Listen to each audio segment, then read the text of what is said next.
Hey, what's up? What's up? It's going down. This is your boy Sire _ Sean. So I'm out here today, man.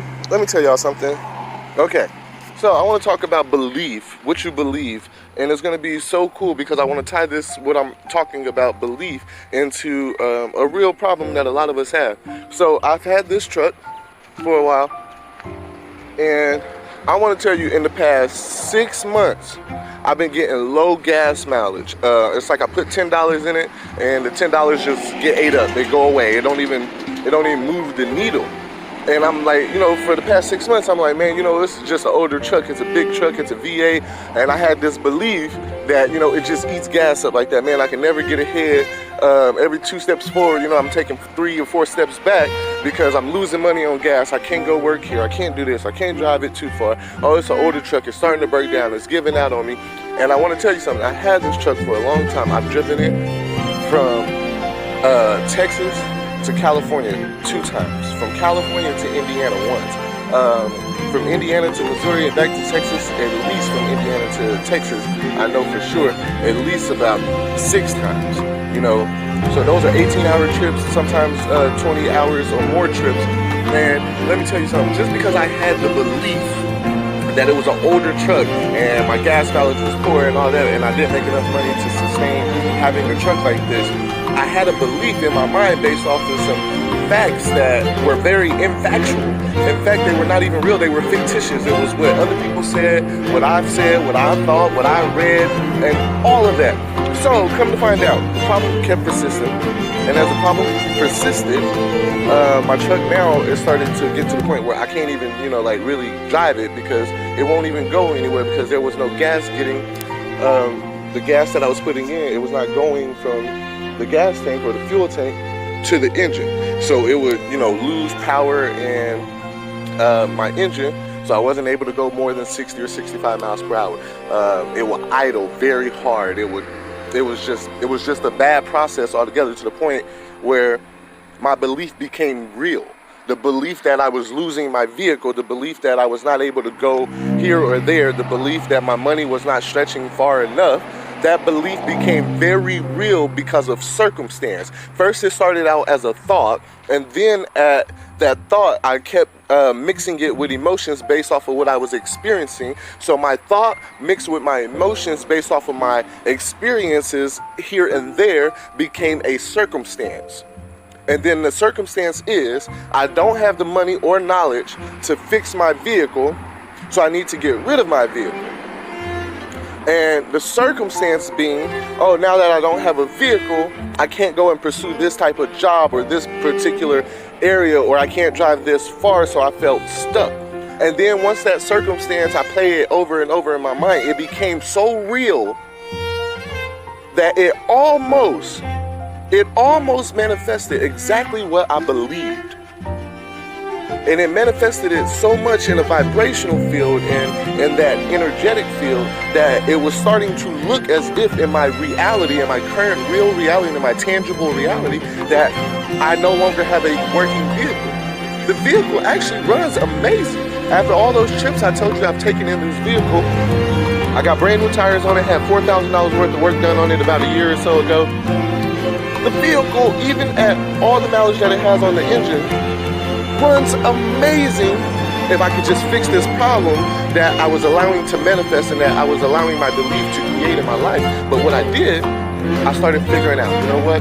This can't be it. If I'm the creator of my reality, if I can control my thoughts, and if my thoughts and my beliefs control my reality, then why am I not choosing and changing a different reality? Why am I not choosing to believe and think something different about my vehicle, or about my circumstance, about my transportation needs, about my money, about everything in my life? So what I did, I started to change my thought.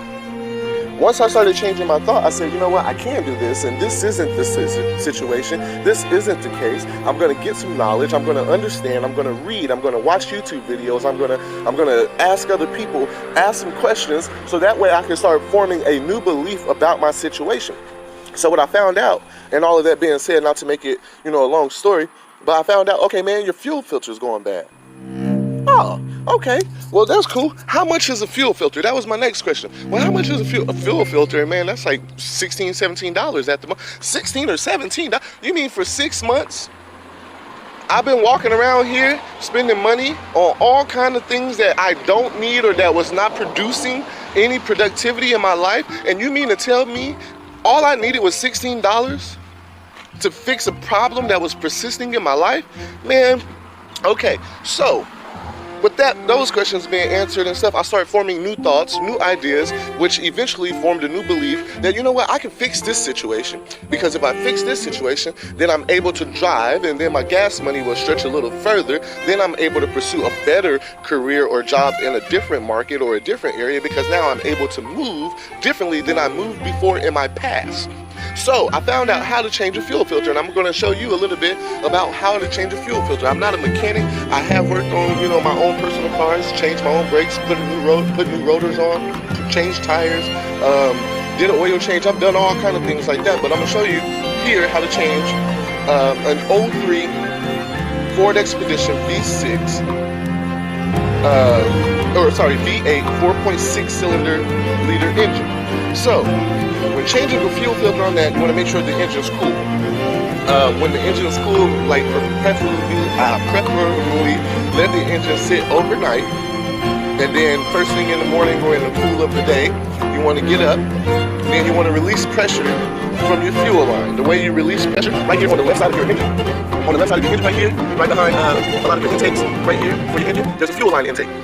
So this right here, mine's a little rusted and a little old rusted. It's actually protection on metal to keep it preserved, so I'm not worried about the rust on it. But here's my fuel line intake. This is where my gasoline comes from my gas tank or my fuel tank, and it cycles here, and that's where it goes into my engine, which is there, okay? There, if you follow that fuel line, right here, there's a little valve. Some of them, depending on the year, make, and model, there's a sideways valve that goes horizontally, and then some of them, there's a vertical valve that come out of the fuel line, which mine is the vertical valve. I don't know if you can see that there. So it's like a bike, like an air valve on a bike tire. So mine comes up there. I removed the little black cap, and then inside of it, just like an air valve on a bike tire, there's a little, middle piece in the middle of that valve. Press it down, hold it for about 30 seconds. You might smell some gasoline or some fuel. Some may leak out, so you want to make sure you use a towel or something right there, to get the excess fuel. But do that for about 30 seconds, maybe 45. Let it release the pressure. Once you release the pressure, then you locate where your fuel filter is. And on an 03 Ford Expedition V8 engine, 4.6 cylinder liter, or a 4.6 liter engine, you want to walk around on the driver's side door. Boom. Driver's side door. Passenger driver's side, right up under the passenger driver's side door. Boom. I already got mine released and draining, but there was this cover.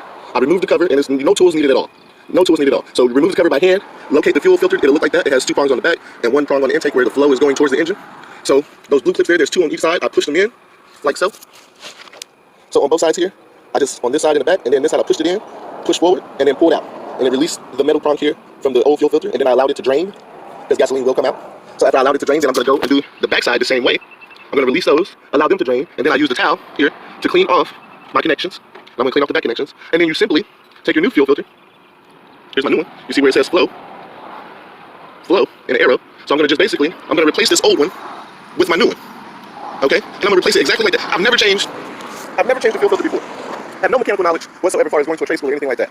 But I'm going to do this, and then I'm going to make a video, and I'm going to update you all on the mileage and how it's running and if it's better. And then I'm going to let you make your own decision based off of this video. Sometimes in our lives, we allow limiting and lack and limitation. Beliefs, they're not real. Beliefs are just thoughts that we think over and over and over again. We allow beliefs that are limiting and lacking to become so real in our life that it will stop us from doing something as simple as changing a fuel filter on your own vehicle, thus improving your life, allowing you to be now transportable, allowing you to be able to get from A to B, allowing you to save a couple extra bucks on your gas, allowing you to go and pursue a better career, thus maybe changing your entire life. We allow beliefs that I can't, I don't know how, or it's impossible to creep up in our minds and stop our life.